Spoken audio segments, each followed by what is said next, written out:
বিসমিল্লাহির রহমানির রহিম। আসসালামু আলাইকুম। চলে আসলাম নতুন আরও একটা রেসিপি নিয়ে।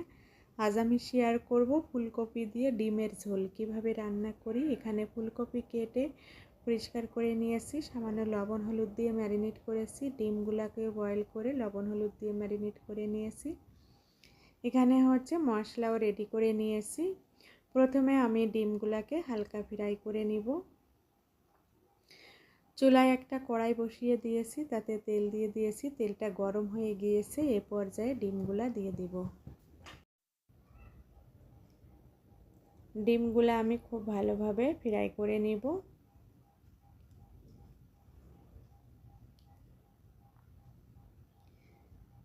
এভাবে উল্টে পাল্টে আমি ডিমগুলাকে ফ্রাই করে নিতেছি।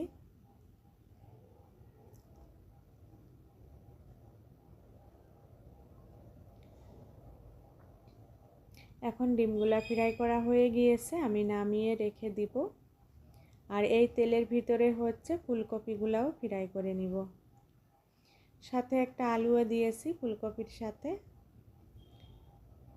ফুলকপিও ফ্রাই করে নিয়েছি। এখন আমি যে মশলা রেডি করে নিয়েছিলাম, রেগুলার যে মশলা, পেঁয়াজ, আদা, রসুন, জিরা, ধনিয়া পেস্ট, স্বাদ মতো লবণ, হলুদের পাউডার, সামান্য শুকনো মরিচের পাউডার দিয়ে এখন খুব ভালোভাবে মশলাটাকে ফ্রাই করে নিয়েছি। ফ্রাই করে নিয়ে সামান্য পরিমাণে একটু পানি দিয়ে দিলাম কষানোর জন্য।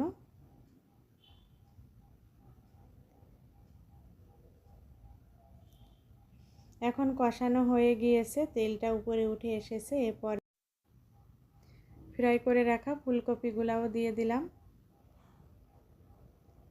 দিয়ে একটু নেড়ে চেড়ে তারপরে একটু পানি দিয়ে দিব কষানোর জন্য।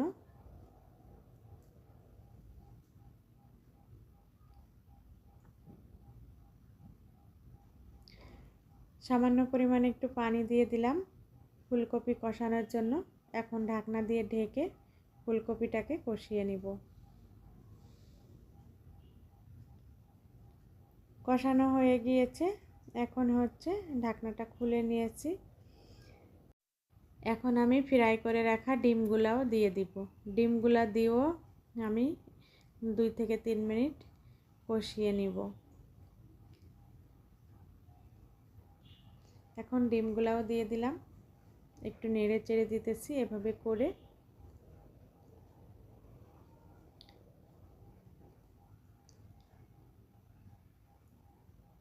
এখন আমি ঝোলের পানিটা অ্যাড করে দিব।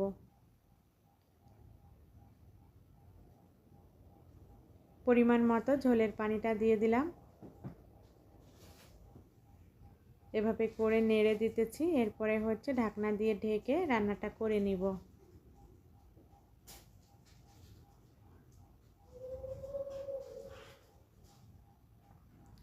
এখন বলক এসে গিয়েছে, ঢাকনাটা খুলে একটু নেড়ে দিতেছি। আবারও ঢাকনা দিয়ে ঢেকে রান্নাটা করে নিব।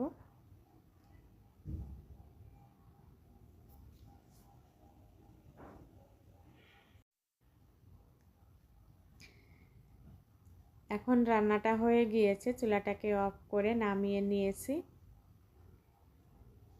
মাশাআল্লাহ, দেখতে যেমন সুন্দর হয়েছে, খেতেও আলহামদুলিল্লাহ অনেক টেস্টি হয়েছিল। ফুলকপি দিয়ে ডিমের ঝোল। আমার রেসিপিটা যদি ভালো লেগে থাকে এভাবে করে বাসায় ট্রাই করতে পারেন। আজ এ পর্যন্তই। আল্লাহ হাফেজ। আসসালামু আলাইকুম।